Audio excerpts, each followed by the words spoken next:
নমস্কার বন্ধুরা, সকলকে আরও একবার স্বাগত জানাচ্ছি রাতের আড্ডায় ইউটিউব চ্যানেলে। আশা করছি তোমরা সকলেই ভালো আছো এবং আমাদের গল্পগুলো নিয়মিত শুনছো। যদি তুমি এই চ্যানেলে নতুন হয়ে থাকো অবশ্যই সাবস্ক্রাইব করে দাও, আর পাশে থাকা বেল আইকনটাকে অবশ্যই প্রেস করে দাও যাতে আমাদের লেটেস্ট নতুন গল্পের আপডেট তোমার কাছে চলে যায় একদম সাথে সাথেই। আমি আকাশ রয়েছি তোমাদের সাথে এবং রয়েছে আমাদের রাতের আড্ডার সকল টিম মেম্বাররা। আজকে আমরা শুনবো একটা নতুন গল্প শান্তনুর মুখ থেকে।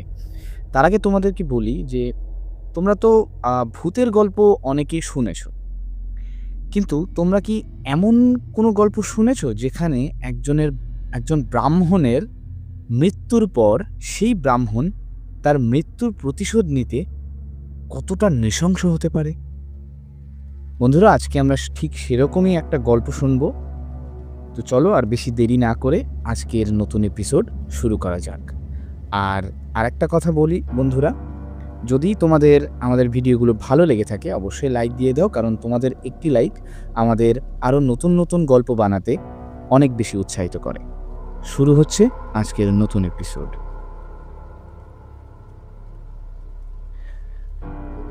সকলকে জানাই শুভ সন্ধ্যা। আজকে গল্পটা কেমন হতে চলেছে অলরেডি তোমরা সবাই বুঝতে পেরে গেছো, ইন্ট্রোটা তো শুনলে। সত্যি কথা বলতে গল্পটা সেরকমই হবে, কিন্তু গল্পটার শেষটা আমি যখন শুনেছি, এটা আমার গল্পটা শোনা আমার দাদুর কাছ থেকে, যখন আমি শুনেছি তখন আমারও ঠিক আশা করিনি যে গল্পটা এরকম জায়গায় চলে যাবে। সবার কাছ থেকে আগে একটুখানি ক্ষমা চেয়ে নিচ্ছি, আমার একটু শরীর খারাপ আছে, অর্থাৎ শুনতে তোমাদের একটু অসুবিধা হতে পারে। চেষ্টা করছি নিজের 100% দেওয়ার। আমার দাদুর কাছে শোনা নবীনপুর বলে একটা গ্রাম ছিল।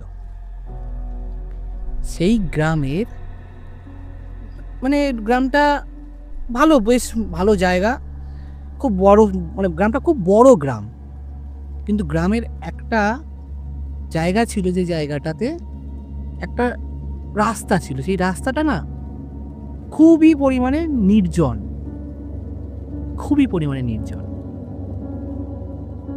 তা ওই গ্রামেই একজন লোক ছিল, সেই লোকটা ব্রাহ্মণ, তার নাম শ্যামপ্রসাদ। এবং যেহেতু তোমরা জানো অবশ্যই নিশ্চয়ই যে ব্রাহ্মণ সম্প্রদায়ের যারা লোক হয় তাদের কিন্তু মূল কাজই থাকে পুজো অর্চনা করা। এবং সেই হিসেবেই শ্যামপ্রসাদ বাবুর তার বাবা ছিলেন একজন বিশাল বড় পুরোহিত, এবং তিনি মা কালীর খুব বড় ভক্ত ছিলেন। তিনি সাধারণত মা কালীর খুব পরিমাণে পুজো অর্চনা করতেন। তোমাদেরকে যে গল্পটা আমি শোনাচ্ছি, এই গল্পটা ধরে রাখতে বলো 1992 সালের গল্প। যাই হোক, তা শ্যামপ্রসাদ বাবুর বাবা খুব পরিমাণে একজন মা কালীর ভক্ত ছিলেন, এবং তিনি ওই গ্রামের মা কালীর পুজো, একটা মন্দির ছিল, সেই মন্দিরে খুব পরিমাণে ওই মন্দিরের পূজারী ছিলেন। এবং যার বাড়িতে কালী পুজো হয় তার বাড়িতে কালী পুজো করতো, এবং যেখানে শিব পুজো হতো, কোনো চড়ক বা কোনো যদি শিব মন্দিরে পুজো হয়, বাৎসরিক পুজো, সেই পুজোটাই উনি করতেন। উনি সাধারণত এই দুটো পুজো নিয়েই ব্যস্ত থাকতেন।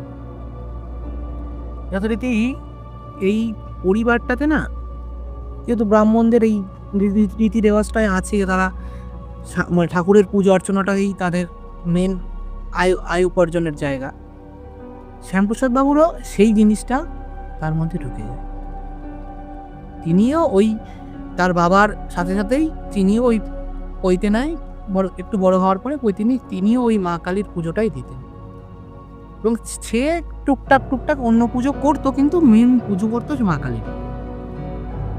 কিছুদিন পরে শ্যামপ্রসাদ বাবুর বাবা মারা যান বয়সকালে, এবং শ্যামপ্রসাদ বাবু ওইভাবেই তার বাবার সেই স্মৃতিটাকে রাখত। সেইভাবেই তিনি পুজো অর্চনা করতেন, এবং তারও সেই পেশা হয় পুজো অর্চনা করা। কালে কালে তার গ্রামের তো উন্নতি হয়েছে, কারণ যে সময়টা শ্যামপ্রসাদ বাবুর বাবা ছিলেন তখন তার বাবার গ্রামের অবস্থা আরও খারাপ ছিল। কালে কালে একটু উন্নতি হলেও গ্রাম সেই গ্রামের ধাঁচটা তখনও পোড়াই ছিল।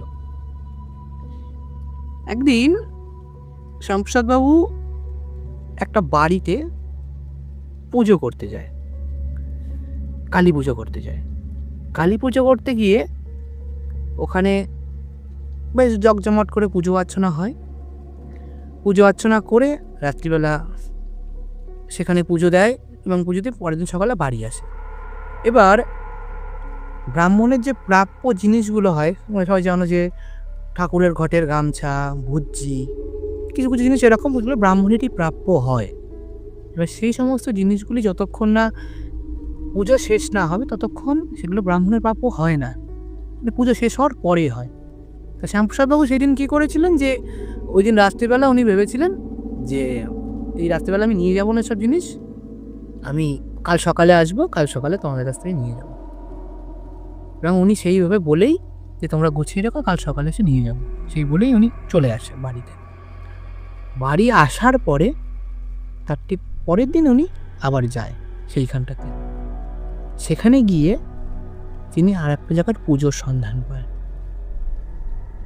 সেখানে একজন বলেন যে ওনার বাড়িতে নারায়ণ পুজো দিতে হবে সন্ধেবেলাতে, উনি করে দিতে পারবে কিনা। এবার উনি ছোটোবেলা থেকে যেহেতু ছোটো করে অনেক পুজোই করতেন, আর ওনার সেই সময়টা একটু টাকারও দরকার ছিল, যেহেতু দক্ষিণা আসবে কিছুটা, সংসারও চলবে। এবার উনি ভাবে যে ঠিক আছে করব। তা কবে করতে হবে? তা বলে পরের সপ্তাহ ঠিক মঙ্গলবার দিন।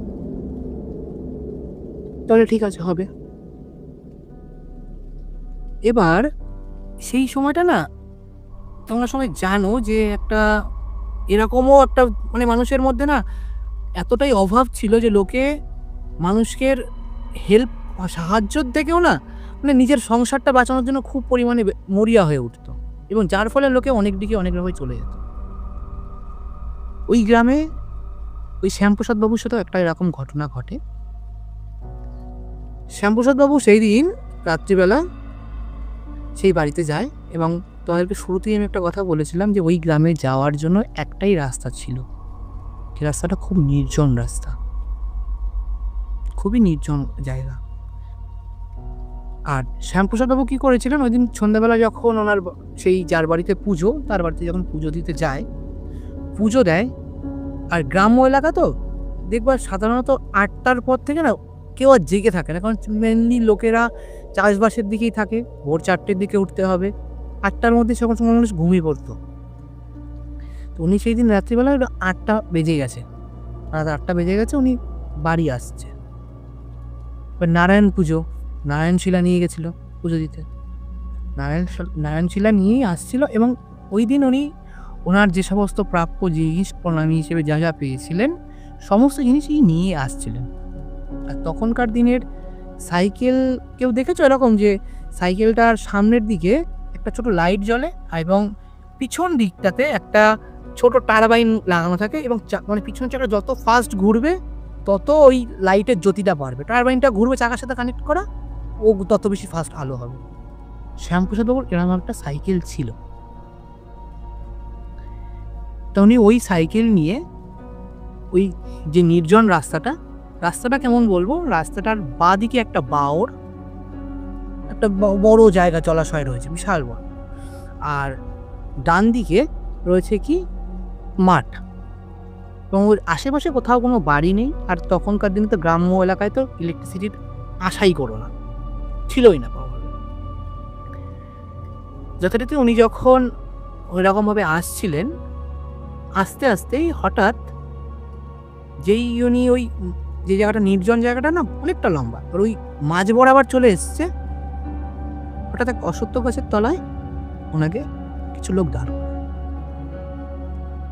এবং প্রত্যেকটা লোকের মুখে, তখনকার দিনে হনুমান টুপির নাম শুনেছিল সবাই,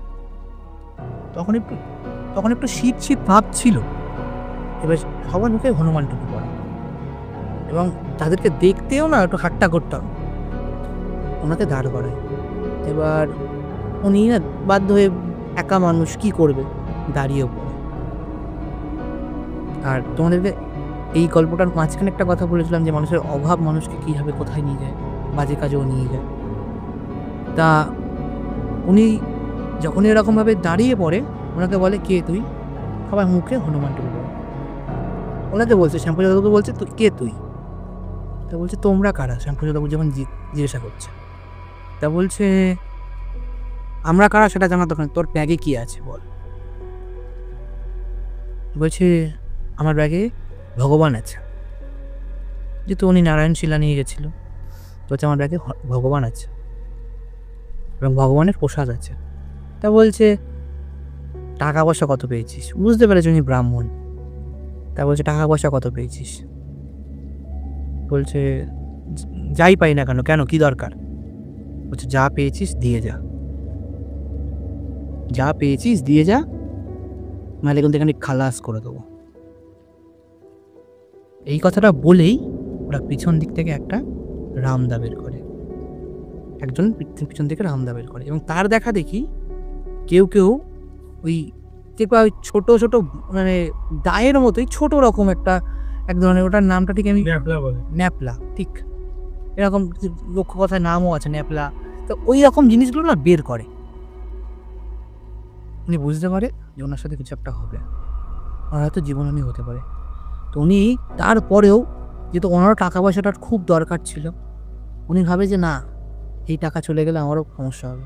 উনি বলে, টাকা পাইনি, টাকা ওখানে রয়েছে, টাকা নেই আমার কাছে, আমার শুধু রয়েছে প্রসাদ রয়েছে, ঠাকুরের জামা কাপড় যেগুলো পেয়েছি, শাড়ি ধুতি, এছাড়া তোমার হচ্ছে গামছা যা পেয়েছি এইগুলো রয়েছে।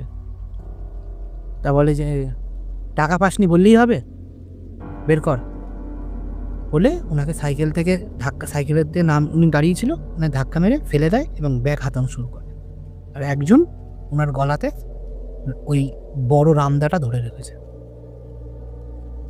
দেখে যে ব্যাগের মধ্যে সেরকম কিছুই নেই, এবং ওনার কাছে ওনার যে একটা সাইড ব্যাগ ছিল, সেই সাইড ব্যাগের মধ্যে নারায়ণ শিলা পেয়েছে। আগেকার লোকে না ওই ধুতি পরতো, তো আর ধুতির মধ্যেই না দেখবে একটা ছোট হাফ প্যান্ট পরতো, যেটাকে আন্ডার প্যান্ট বলে অনেকে। ওই হাফ প্যান্টের মধ্যেই ওনার যা টাকা ছিল উনি টাকা রেখে দিত, কারণ তখনকার লোকেদের এই যে ছিনতাইকারী জিনিসটা খুব পরিমাণেই ছিল তাদের মধ্যে, এবং হতোও প্রচুর পরিমাণে। আর এসব দেখে দেখে মানুষরা তো অভ্যস্ত হয়ে গেছিলো। আর শ্যামপ্রসাদবাবু খুব পরিমাণে সাহসী ছিল, এবং তার একটা দাপটও ছিল ছোটোখাটো করে, যে একটা গ্রামের নাম করা পূজারি। তা উনি কী করে, উনি বলে যে, নেই আমার কাছে টাকা, বললাম না। তোমরা কারা? তোমাদের গলাগুলো কিন্তু খুব চেনা চেনা লাগছে, তোমরা কারা? তখন উনি না বলে না, কেউ আর বলে না, যে কেউ না বুঝতে পেরে গেছে, সবাই চিনতো ওনাকে। যখনই বলছে তোমাদের গলাগুলো খুব চেনা চেনা লাগছে, তখনই ওদের মধ্যে একজন পুরো সরে আসে পিছন দিকে, এবং যে ওই সবাই সরে সরে যাচ্ছে এক এক করে।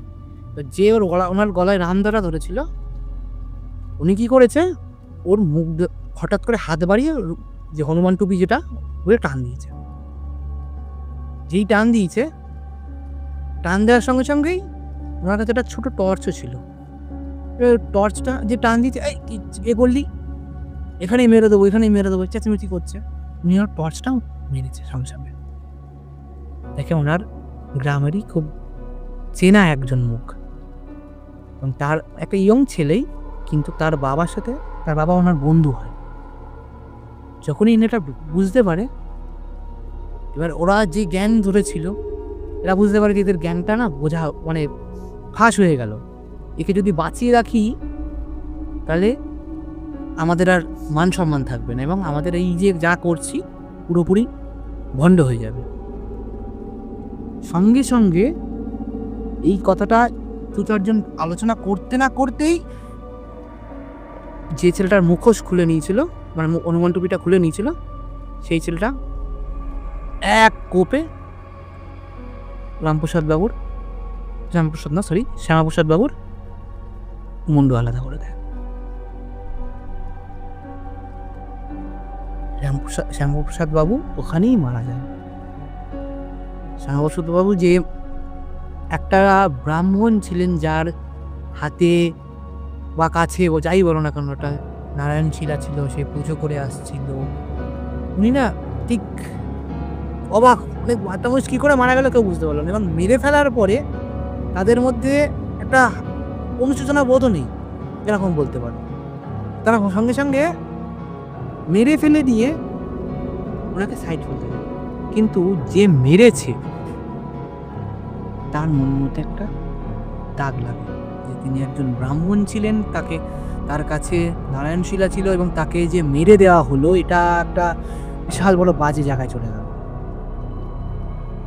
যথারীতি ওই ছেলেটা কি করে, ওনার যে সমস্ত যা জিনিস ছিল সে সমস্ত জিনিসগুলোকে একটা সাইড করে। আর ওই যে পাশে যে নদীটা ছিল, নদীটা যাই বলো না কোনো জলাশয়টা, ওই জলাশয়টাতে ওনাকে ভাসিয়ে দেয়, ফেলে দেয় ওখানে। এবার আর ওনার যে ব্যাগপত্র যা ছিল, যেহেতু ওই ছেলেটার মধ্যে একটা অনুশোচনা বোধ কাজ করেছে, ও কি করেছে ওই সমস্ত ব্যাগ নিয়ে রাত্রেবেলা চুপি চুপি ওদের বাড়ির সামনে রেখে দিয়ে এসছে। এবার শ্যামাপ্রসাদ বাবুর বাড়িতে ওনার বউ ছিলেন, ওনার একটা মেয়ে ছিলেন। তা সবাই ঘুমিয়ে পড়লেও কোন সজাগ ঘুমিয়ে রয়েছে যে হয়তো বাড়ি আসবে। শ্যামাপ্রসাদ বাবু আর বাড়ি ফেরে না, যেহেতু সে আর নেই। সবাই টেনশন করতে থাকে এদিকে। পরদিন সকালবেলা যখন চাষিরা বলো ওদিকে গ্রামের লোকেরা যখন নদীতে যায়, ওই জলাশয়ে যায়, তখন দেখতে পায় ওখানে একটা বডি ভাসছে। এবং বডিটা কার কিছু বোঝা যাচ্ছে না। পুলিশ এসে বডিটাকে নিয়ে আসে এবং দেখে যে একটা মানুষ, যে মানুষটার মাথা কাটা এবং তার গায়ে একটা রামাবলী টাইপসের দেওয়া, যেমন ব্রাহ্মণরা যেমন পরে আর কি, এবং ধুতি। সবাই বুঝতে পারে যে এটা হয়তো শ্যামপ্রসাদ বাবুরই দেহ, তাকে হয়তো কেউ খুন করেছে। এদিকে যে বললাম যে ব্যাগ রেখে এসেছিল, ওদিকে পরদিন সকালবেলা উঠে শ্যামাপ্রসাদ বাবুর বউ সকালবেলা ঘুম থেকে উঠে দেখে যে ওনার বাড়ির সামনে ব্যাগ পড়ে আছে। এবার সাধারণত কী বলো তো, সাধারণ লোকেরা যেভাবে ভাবে যে হয়তো কোথাও গেছে, রেখে দিয়ে গেছে, হয়তো এই সবে এসছে, হয়তো রাত্রেবেলা বাড়ি আসেনি। এইবার যখন বেলা বাড়াতে জানতে পারে যে এরকম জলের মধ্যে একটা দেহ পাওয়া গেছে এবং সেই দেহটা কার, শ্যামাপ্রসাদ বাবুরই। ছেলেগুলো তো রেহাই পেয়েই যায়, কিন্তু তাদের যে অপকর্ম, এই অপকর্মটা আর ঠিক বন্ধ হয় না। কিন্তু একটা কথা কি, যে মানুষটা এতটা ভালোভাবে আসছিল তার বাড়ির দিকে, সে হঠাৎ করে মারা গেল, তার আত্মার কি হলো? এবং সে তো একটা জায়গা থেকে, মানে একটা ভালো পূর্ণ জায়গা থেকে আসছিল। এবার বিজ্ঞানের কথাতে একটা কথা আছে, জানবে যে এনার্জি ক্রিয়েট করা যায় না, এনার্জি ডিস্ট্রয় করা যায় না।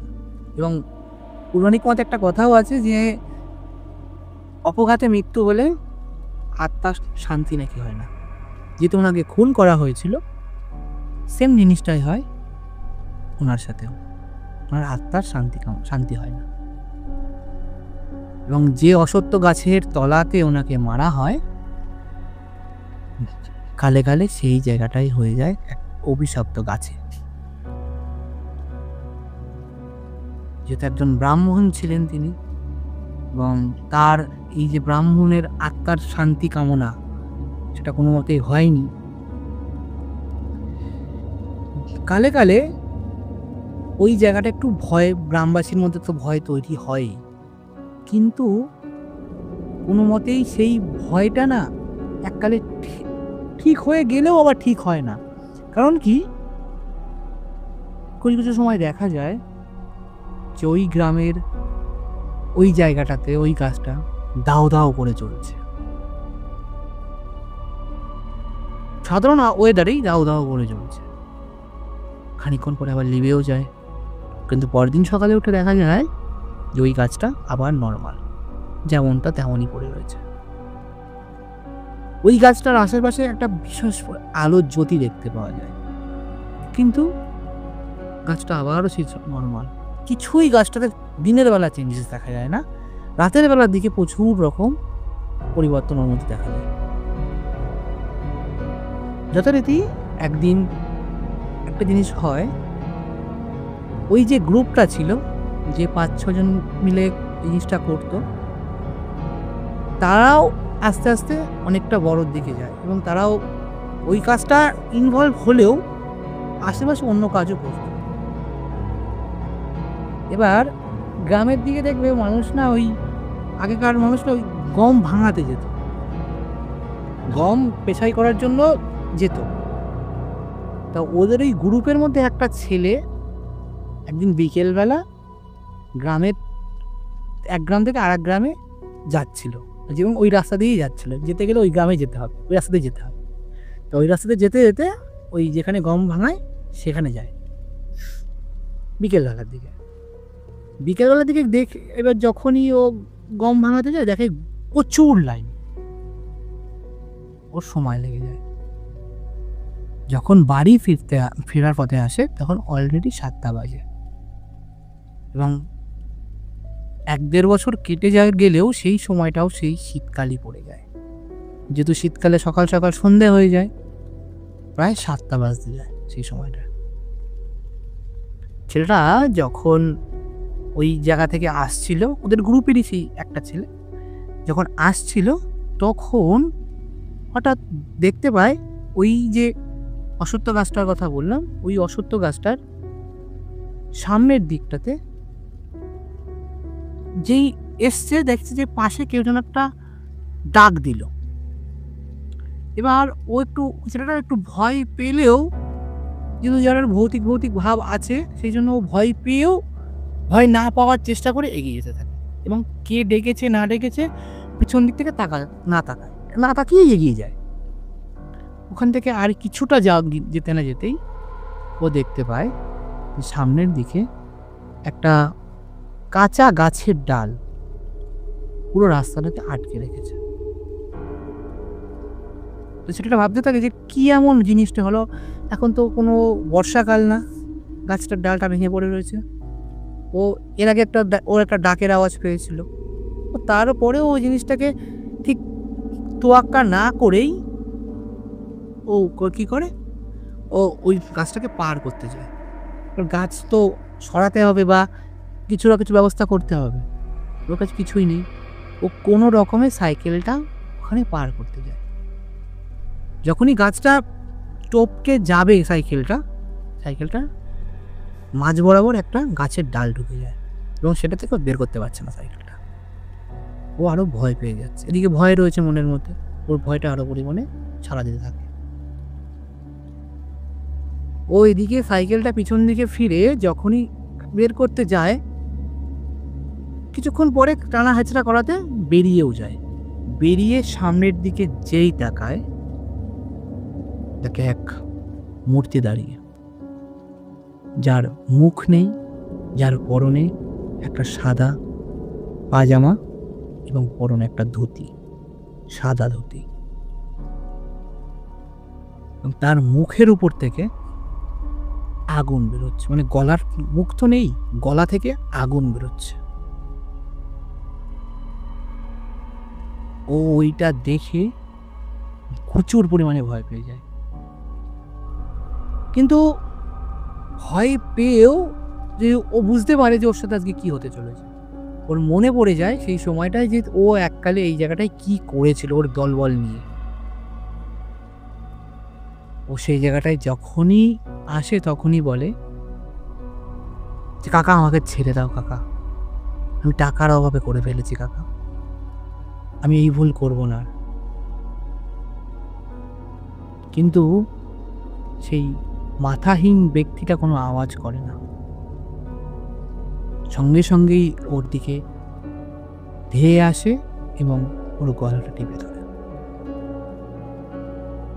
ওই ছেলেটা ওই জায়গাতেই মারা যায়। পরদিন সকাল হয়, সকালে দেখা যায় যে ওই জায়গাটাতে একটা রাস্তার পাশে একটা সাইকেল, এবং সাইকেলটাতে আটা রয়েছে এবং আটার ব্যাগটা পুরোপুরি পড়ে রয়েছে এবং তার ঠিক সামনে, খানিকটা সামনেই একটা ছেলে পড়ে আছে, যার গলাতে পুরোপুরিভাবে আঁচড়ানোর দাগ। তাকে বুঝতে পারে যে ও মারা গেছে, ও আর বেঁচে নেই, ও ওখানেই শেষ। আবারও লোকের, গ্রামবাসীর মধ্যে সেই ভয়ের জায়গাটা তৈরি হয়। কি এমন হলো আবার এখানটাতে, কে মারলো? কিন্তু ওই লোকের মধ্যে তো এটাও আবার জানা বেঁধেছিল যে হয়তো কেউ মারছে, কারণ ওই টাকার অভাবে মানুষ তো, এটা মানুষের মধ্যে আছে, যেটা ভূতের না হলেও হতে পারে, হয়তো কেউ ওকে মেরে ফেলে দিয়েছে টাকার লোক। তাই লোকে ভাবে যে হয়তো ওটাই হচ্ছে, কেউ কেউ এটাও ভাবতে থাকে। কিন্তু ভূত, ভবিষ্যৎ সব কিছুই তো মিলিয়ে মিশেই ভাবতে হবে। আবারও বেশ এরকমভাবে বেশ কটা দিন হয়ে যায়। একদিন ওই গ্রুপের যে বলছিলাম 4-5 জন, তার মধ্যে তো একজন মারা গেল, আর রইল পড়ে 4 জন। ওই 4 জনের মধ্যে আরও একজন একদিন বর্ষাকালে, দেখবে বর্ষাকালে ওই মাঠের মধ্যে যে পাট চাষ হয় এবং সেই পাটগুলোকে নদীর জলের মধ্যে ঝাঁপ দেওয়া হয়।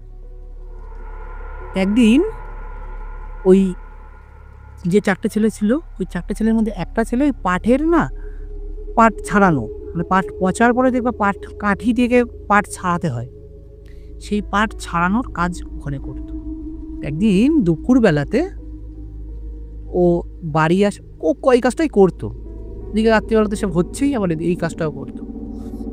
তা ওই সকালবেলা গেছে, গিয়ে ওসব করেছে, করে রাত্রের বেলার দিকে, দুপুরবেলার দিকে বাড়িতে এসছে খেয়ে দিয়ে আবার বিকেলবেলার দিকে যাবে। তো বিকেলবেলার দিকে তখন এবার যদি রাত হয়ে যাবে, আবার রাতেরও ভয় আছে, তো 3টে নাগাদই ওখানে চলে যায়। 1টা নাগাদ বাড়ি এসে খেয়ে দিয়ে আবার 3টে নাগাদ ওই মাঠে চলে যায়, ওই ঘাটে চলে যায়। ঘাটে গিয়ে দেখে যে ঘাট পুরো খালি, কেউ নেই আশেপাশে, কেউ পাট ছাড়াচ্ছে না। তা ও ভাবে হয়তো সবাই খেতে খেতে গেছে, কোনো চাপ নেই। ও কী করে, ওর মতো করে আবার দেখে যে পাট ছাড়ানো শুরু করে দিই। পাট ছাড়াতে পারলে ওর তো কাজটা এগিয়ে থাকবে। ও একে একে ও পাট ছাড়াতে থাকে। একটা দেখবে পাটের গাদা ওই পাজা করা থাকে, পাজা করে জলে ফেলে। এবার যে পাজাটা ও কাজ করছে, সেই পাজাটা না আস্তে আস্তে তো দেখতে পাই কি দূরের দিকে চলে যাচ্ছে। ও ভাবছে যে ওই পাজাটা দূরের দিকে যাচ্ছে হয়তো কারণ কি, যে হয়তো স্রোতে। এবার ও তো অলরেডি আধা ভেজা হয়েই রয়েছে। খানিকক্ষণ পরে দেখে যে অনেকটা দূরে চলে গেছে। ও ওই অবস্থাতেই জলে নেবে ওই পাটকাঠির পাজাটা ধরে ঠেলা দেয় পাড়ের দিকে। যেই ঠেলা দেয়, পাটকাঠির পাজাটা ওই ঝাপটা এগিয়ে চলে আসে, কিন্তু ও দেখতে পায় যে ওর পা কেউ যেন আটকে ধরেছে, পায়ে যেন কেউ ওটা ধরে রেখেছে, এবং আচমকাই ওকে পাটা ধরে টান দিয়েছে পিছন দিকে। যেই পিছন দিকে টান দিয়েছে, জলের মধ্যে পড়ে গেছে। ও ওই পাটকাঠির পাজা ধরে কোনো রকমে ওঠার চেষ্টা করছে, কিন্তু উঠতে পারে না। তো ও এরকম আপ্রাণ চেষ্টা করে যায়, চেষ্টা করতে করতে হঠাৎ দেখে যে টানটা ও অনুভব করছে, সেই টানটা নেই, এবং ও সেই ভয়ে পাড়ের দিকে চলে আসতে থাকে। দুপা হেঁটেছে, সঙ্গে সঙ্গে কি হয়েছে ওর সাথে, হঠাৎই একটা লোক সামনের দিকে উঠে দাঁড়িয়েছে, এবং তারও সেম গলা কাটা, গলা থেকে রক্ত পড়ছে, কন্টিনিউ অনবরত রক্ত পড়ছে, আর হাতটা ওর দিকে যেন বেয়ে আসছে। ও ভয় পেয়ে যায় এবং ভাবে যে এখান থেকে পালিয়ে যাবো আমি। পালাতে যাওয়ার আগেই দেখবে ব্রাহ্মণদের গায়ে একটা রামা বলি ইয়ে থাকে, একটা গামছাটাই ওই জিনিসটা, এবং ও বুঝতে পারে যে ওইটা দেখে যে এ আর কেউই না, শ্যামপ্রসাদই হবে, যাকে আমরা কয়েক বছর আগে মেরেছি, এই জায়গাতেই মেরেছি। এইটা বুঝতে পেরেও পালানোর আগেই ওই গামছাটা দিয়ে ওর গলায় ফাঁস পড়ে যায় এবং ওইখানেই ওই ছেলেটাও মারা যায়। বন্ধুরা, গল্পটা কিন্তু ঠিক কেমন যাচ্ছে আমি জানি না, কিন্তু একের পর এক কিন্তু মৃত্যু ঘটছে, যে মৃত্যুগুলো এখনো বোঝা যাচ্ছে না যে কেন মারা যাচ্ছে। যথারীতি ওই গ্যাংয়ের মধ্যে 5টা লোকের মধ্যে আর ভুললো করে 3টে লোক, 2টো লোক মারা গেল। বেশ কিছুদিন যাওয়ার পরে আবার ঘটে আর একটা জিনিস। এই দুটো ঘটনা ঘটেছিল ওই অশ্বত্থ গাছের ওই আশেপাশে এলাকাতেই। ওই অশ্বত্থ গাছটার থেকে বেশ খানিকটা দূরেই একটা বট গাছ আছে এবং সেই বট গাছের পাশেই একটা বাঁশ বাগান আছে। আর এইবার যে আমরা এটা বুঝতেই পেরে গেছি যে এদেরকেই মারা হচ্ছে। এইবার কি হয়, ওই যে বাকি 3জন লোক ছিল তাদের মধ্যে আবারও একজন আসে হচ্ছে ওই বাঁশবাগানেতে কি করতে, নেশা পান করতে। আগেকার লোকেরা দেখবে খুব পরিমাণে ওই মানে দেশি মদ খেত, দেশি মদ মানে নিজেরাই বানাতো, এক কথায় তারি যেটা বলে এটা, যেটাকে বলা হয় এক কথা, অনেকে বলে তারি বলে, অনেকে দেশি মদ বলে, জানা নেই আমার সঠিক, কিন্তু এরকম দেশি মদ খাওয়ার জন্য ওই বাঁশবাগানে যায় এবং যাওয়ার আগে ওর বাকি বন্ধু দুটো যারা আছে এবং আরও কিছু ছেলেপেলেদেরকে বলে যে ওখানে বসে মদ খাবো, তোরা আয়, আমি বললাম। এই কথা বলে ও সেই বাঁশবাগানেতে যায়। বাঁশবাগানে গিয়ে দেখে যে বাঁশবাগানটা একটা জায়গা আছে, যে জায়গাটা একদম পুরো সুন্দর করে পরিষ্কার। সাধারণত কিন্তু বাঁশবাগানে সবাই দেখেছি নিশ্চয়ই যে পাতা পড়ে অনেক স্তর পড়ে থাকে, কিন্তু বাঁশবাগানটার এমন একটা জায়গা আছে যে জায়গাটা মনে হচ্ছে কেউ একটা পুরো সুন্দর করে পরিষ্কার করে রেখে দিয়েছে। তা ওই ছেলেটা ভাবে যে ঠিক আছে, তাহলে এই জায়গাটায় গিয়ে বসি, পরিষ্কার করে কেউ তো রেখেছে। যথারীতি ও ওইখানটায় বসে। ও আশেপাশে কিছু দেখেনি, যে ওর সাথে ওর কিছু আছে বা না আছে কিছুই জানে না। ও ওখানে বসে। এবার বেশ কিছুক্ষণ বসার পরেও ওর সেই বন্ধুরা আসছে না। ও এক প্রকার রেগে গিয়েই যে এখনো আসার নাম নেই, আর আমি এদিকে মদ নিয়ে চলে এসেছি, আমি তোর খাওয়া শুরু করি, এই কথা ভেবে ও একে একে মদ খেতে থাকে। বেশ কিছুক্ষণ পরে খেতে খেতেই ওর পিছন দিক থেকে একটা ডাক আসে। তো একটুখানি ইতস্তত বোধ করে যে হয়তো এলাকার কেউ, হয়তো কোনো গ্রামের কোনো চেনা পরিচিত লোক। ও এই ভেবে কোনো রকমে মদের বোতলটা লুকিয়ে পেছন দিকে ফেরায়, মাথা ঘোরায়। যেই মাথা ঘোরায় দেখে যে একটা হাত বাঁশবাগানের ভিতর থেকে পার করে ডাকছে। এবার আর সঙ্গে সঙ্গে না ও একটু অবাক হয়ে যায়, কে এমন ওদিকে ওখানে, আর এমনভাবে ডাকছে যেন সেই ব্যক্তি যেন খুব পরিমাণে অসুবিধায় পড়েছে। ওনা এক প্রকার একটু সাহায্যের হাত বাড়ানোর জন্যই ওখান থেকে উঠে ওই ভেতর দিকটায় যায়। যখনই ভেতর দিকে যায়, ভেতর দিকে যেতেই ওই হাতটাই হাত ধরে টেনে ভেতরে ঢুকিয়ে দেয়, হাত ধরে টেনে ভেতরে ঢোকায়। এবং যখনই ভেতরে ঢোকায় ওখানেই ওর ওই আঙুল দিয়ে ওই হাতের আঙুল দিয়ে চোখের মধ্যে পুরো গেঁথে দেয়। ওর মৃত্যু ওইভাবেই হয়ে যায়, ও ওইভাবেই মারা যায়। এবং পরে গ্রামবাসীরা ওর দেহ পায় ওই বাঁশবাগানেরই একটা গাছের মধ্যে, যেখানে দেখতে পায় যে ওর পিঠের পিছন দিক থেকে আড়াআড়ি করে পিছনে গেঁথে দিয়েছে ওর দেহটা যেন পুরো গেঁথে দিয়েছে, মানে একবার ফুটিয়ে দেওয়া, এফোর ওপর হয়ে গেছে গাছটা, এবং তাতেও গেঁথে বসে রয়েছে। ওরও মৃত্যু ঘটে ওইভাবেই। এতদিন যাবৎ যে 3 জন মারা গেছে তাদের কিন্তু ওই গ্রুপের কারোর একবারও মাথায় হয়নি যে এটা কেন হচ্ছে বা কে আমাদেরকে মারছে। হয়তো আমাদের পিছনেই কেউ হয়তো আমাদেরকে মারছে, ওরা এতটা না গুরুত্ব দেয়নি। এই মৃত্যুটার পরেই ওরা গুরুত্ব দেওয়া শুরু করে। কারণ আমি বললাম আগের মৃত্যুটাতে কি হয়েছিল, ওর গলাতে কেউ একটা আঁচড়ে দিয়েছিল বা চিরে দেওয়ার মতো অবস্থা। তো ওরা ভেবেছিল যে কেউ ওই গাছটা কিছু তখন অ্যাক্সিডেন্ট হয়েছে, যার ফলে মারা গেছে, কেউ না কাউকে মেরেছে।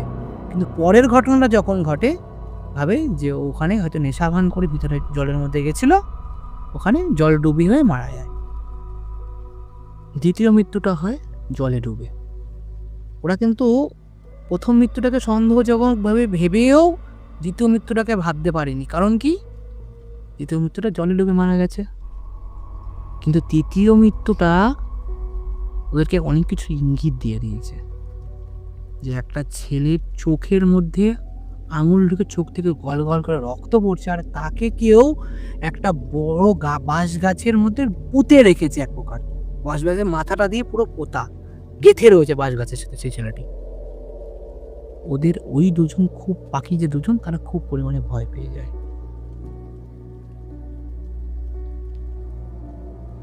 কিছুদিন যাওয়ার পরে আবার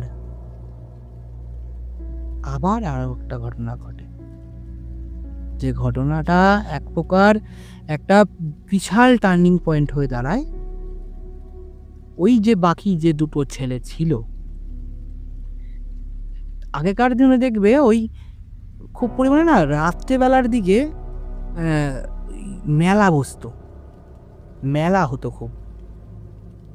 তা ওই যে এক গ্রাম থেকে আরেক গ্রামের মেলাটা কিরকম হতো, বড় মেলা হতো, এবং গ্রামের লোকেদের আয় উন্নতির ওই কিছুটা জায়গা হয়তো ওই মেলাটাই ছিল, এরকম একটা জায়গা তাদের মধ্যে হয়তো। তো ওই মেলাতে ওই দুটো ছেলে মিলে একদিন যায়, মেলাতে গেছে, মেলা ঘুরেছে। মেলা ঘুরে যখন বাড়ি আসছে, আর বাড়ি আসতে গেলে ওই রাস্তা দিয়েই আসতে হবে। যখন বাড়ি আসছে তখন ঘটে ওদের সাথে আবার একটা ঘটনা। ওই অশ্বত্থ গাছের, তোমরা একটুখানি আগেও বলেছি যে ওই অশ্বত্থ গাছটা দাও দাও করে জ্বলছে, এরকম অনেক কিছু অনেকে জানতে পেরেছে। এটা ওরাও জানতো, যেহেতু একই গ্রামের লোকেদের মধ্যেই কথা কর্মগুলো হচ্ছে, এবং প্রায় বিগত 1.5-2 বছর ধরে এই জিনিসটা চলছে। তা ওরাও জিনিসটা জেনেও না অতটা ভয় পেত না। রাউডি টাইপের ছেলেবেলেরা, এবং তাদের একটা বিশাল দাপট দেখানোর ব্যাপার আছে, ওরা এইসব জিনিসটা খুব একটা ভয় পায় না।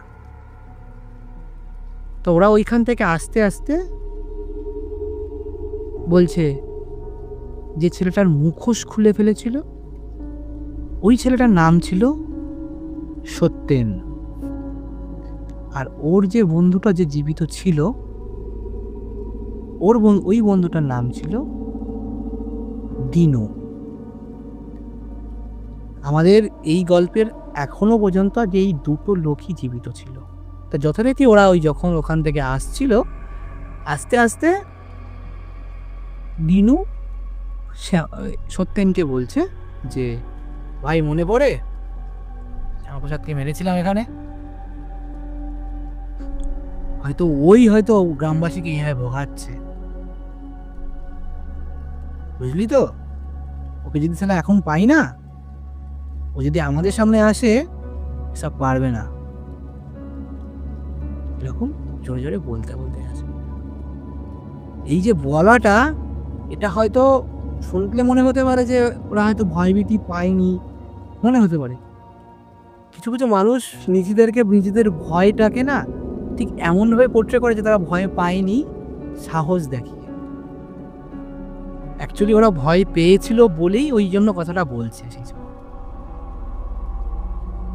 তো তখন সত্যেন বলে, ভাই তুই চুপ কর, এখানে কোনো কথাবার্তা বলিস না, চুপচাপ বাড়ির দিকে চল। অলরেডি কিন্তু অনেক কিছু ঘটছে। এই কথাটা বলতে না বলতেই পিছন থেকে একটা আওয়াজ আসে, সত্যেন তোরা আর বাড়ি যেতে পারবি না আজ। সঙ্গে সঙ্গে সত্যেন পিছন দিকে ফেরে এবং বলে, কে রে, কেবে, কে এই কথাটা বললি? কার এত বড় বুকের পাটা, আমাদেরকে বাড়ি যেতে দিবি না? আস্তে আস্তে ওই যে মাঠ বলছিলাম, এক পাশে ডান দিকে মাঠ ছিল, মাঠ থেকে একটা শরীর উঠে আসে এবং শরীরটাতে সেই আগের মতোই বিপদ, মাথাহীন শরীর হেঁটে হেঁটে আসছে এবং তার আওয়াজটা আসে যে আমি শ্যামপ্রসাদ, সেদিন আমার কি ভুল ছিল যে তোরা আমাকে মেরে দিয়েছিস। এরকম ভাবে আওয়াজ আসতে থাকে। আর এই আওয়াজটা আসছিল পুকুরের দিক থেকে, যে দিকটা জল ছিল। দেহটা এখানে, কিন্তু আওয়াজটা আসছিল ওই দিক থেকে। তোমাদেরকে বললাম যেহেতু আগেই যে শ্যামাপ্রসাদের মুখটা কিন্তু পাওয়া যায়নি। তো সঙ্গে সঙ্গে বলে, ওরা তো প্রচুর পরিমাণে ভয় পেয়ে যায়। ভয় পেয়ে গিয়ে দিনু কি করে, পিছন দিকে দৌড়তে পালাতে যায়। যখনই দিনু পিছন দিকে পালাতে যায়, দিনুর বেশ খানিকটা যেতে না যেতেই ওই অসত্য গাছেরই একটা ডাল ভেঙে দিনুর মাথায় পড়ে। দিনুর পড়াতেই দিনু আদমরা হয়ে যায়। ওই দেখে সত্যেন ওর দিকে দৌড়ে পালাতে যায়, ওর দিকে যায় যে তোর সাথে কি হলো ওটা। ও যখনই কোনো রকমে ওর বন্ধুকে ওই ডাল তুলে ফেলে ওই বন্ধুটাকে নিয়ে পালাতে যাবে, সঙ্গে সঙ্গে শ্যামপ্রসাদ দিনুর হাত ধরে টান দেয়। টান দিয়ে বলে, তোরা কেউই আজকে বাড়ি যেতে পারবি না,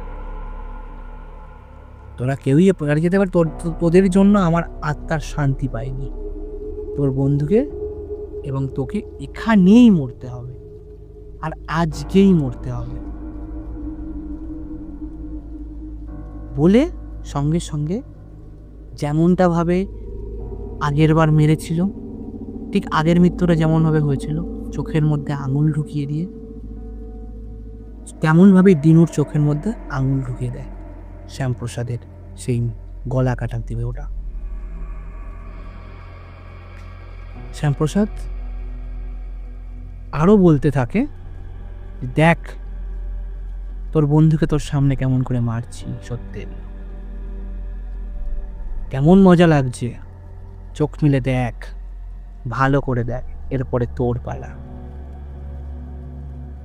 দিনু ওখানেই মারা যায়। দিনুর মৃত্যু হতে না হতেই সত্যেন খুব পরিমাণে ভয় পেয়ে যায় যে আমার বন্ধু মারা গেছে, আমাকে পালাতে। ও জোরে জোরে চেঁচাতে থাকে। শ্যামপ্রসাদ বলে, চেঁচা, চিৎকার কর, আজকে তোকে কেউ বাঁচাতে পারবে না, কেউ আসবে না তোকে বাঁচাতে, তুই আমার আত্মার শান্তি দিসনি, তোকে মরতেই হবে।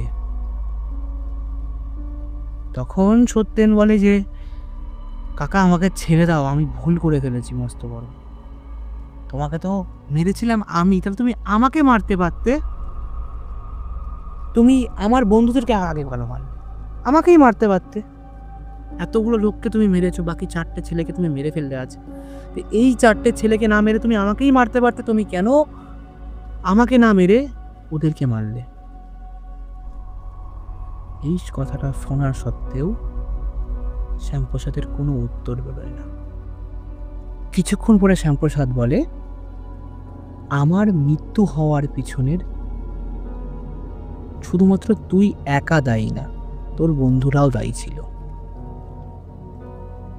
তোরা ওই অপকাজ করতিস বলেই আমি মারা গেছি। আমার আত্মার শান্তি তো জীবনে কামনা পূর্ণ হবে না, কোনোদিনই হবে না, তোকে মেরে ফেললেও হবে না, কিন্তু তারপরও তোকে মেরে ফেলে দেবো। আমি এই গ্রামের কাউকে বাঁচতে দেব না যারা এরকম ধরনের অপকাজ করে বেড়ায়। তুই কি চাস? তুই বেঁচে যেতে চাস? সত্যেনকে যখনই এই কোশ্চেনটা করে, সঙ্গে সঙ্গে সত্যেন বলে, কাকা বাঁচিয়ে দাও, আমি বাঁচতে চাই, আমার মা বাঁচবে না, নাহলে আমি মরে গেলে আমার মাকে কে খাওয়াবে? সত্যেনের পরিবারে শুধুমাত্র সত্যেনের মা আর সত্যেনই থাকতো। এই কথাটা শোনার পরে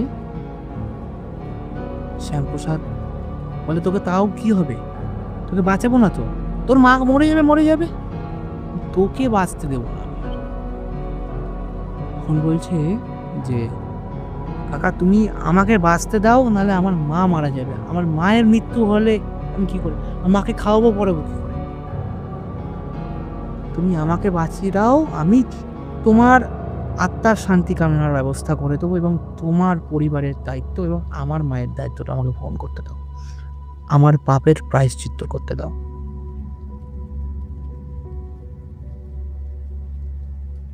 এই কথাটা শোনার পরে শ্যামপ্রসাদ বলে, তুই সত্যি কি আমার পরিবারকে বাঁচাবি? আমার পরিবারকে বাঁচানোর দায়িত্ব কি তুই নিবি?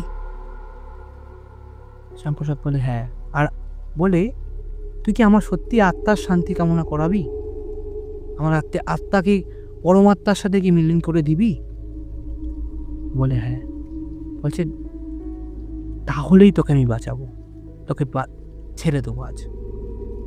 মাথায় রাখিস, তুই যদি আজকে এই কথাটা এখানে দাঁড়িয়ে বলে যদি তুই না করিস,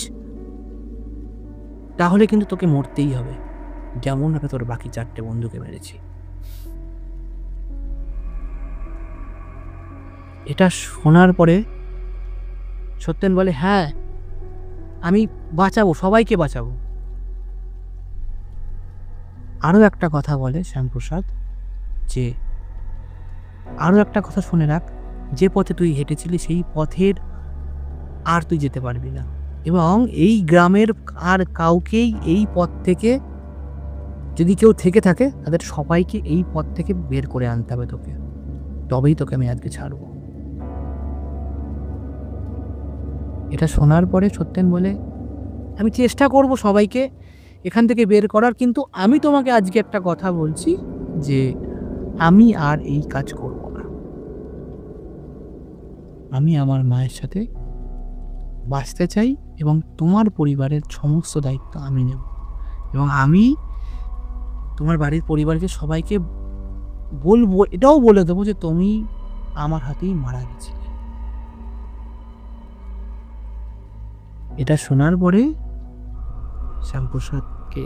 শ্যামপ্রসাদ সত্যেনকে ছেড়ে দেয়, এবং ছেড়ে দেওয়ার পরে বলে যে, যা, মাথায় রাখিস যে কথাগুলো তুই আজকে বললি, এই কথাগুলোর জন্য অক্ষরে অক্ষরে পালন করা চাই, না হলে কিন্তু তোর মৃত্যু অনিবার্য, আর সেইটা মারবও কিন্তু আমি।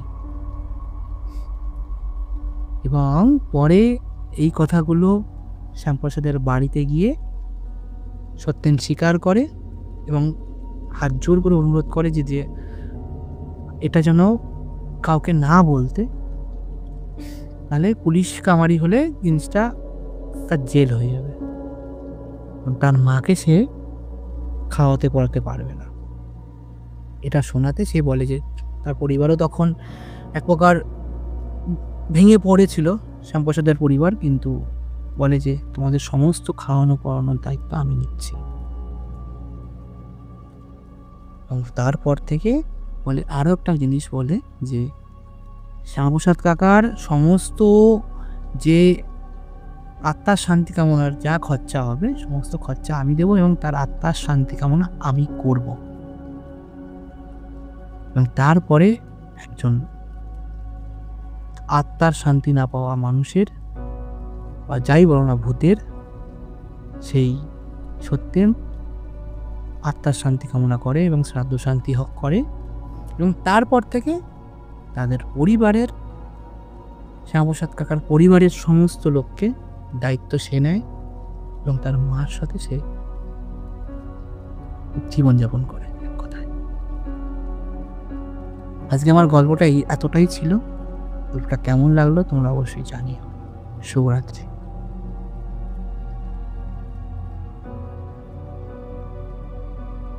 বন্ধুরা, আমরা এতক্ষণ শুনছিলাম শান্তনুর মুখ থেকে আজকের সেই ভৌতিক গল্প। যেমনটা তোমরা গল্পে শুনলে, একজন মানুষ তার আত্মার শান্তির জন্য কিভাবে একের পর এক হত্যা করল। আসলে আমাদের কৃতকর্মের ফল আমাদের যে কোনো মূল্যেই ভোগ করতে হবে, হোক সেটা কোনো দুর্ঘটনার মাধ্যমে, হোক সেটা কোনো আত্মার মাধ্যমে। আজকের গল্পের কোন পার্টটা তোমাদের সবথেকে বেশি শিহরিত করেছে অবশ্যই আমাদের কমেন্ট বক্সে জানিও। দেখা হবে বন্ধুরা পরবর্তী কোনো নতুন রোমাঞ্চকর এপিসোড নিয়ে।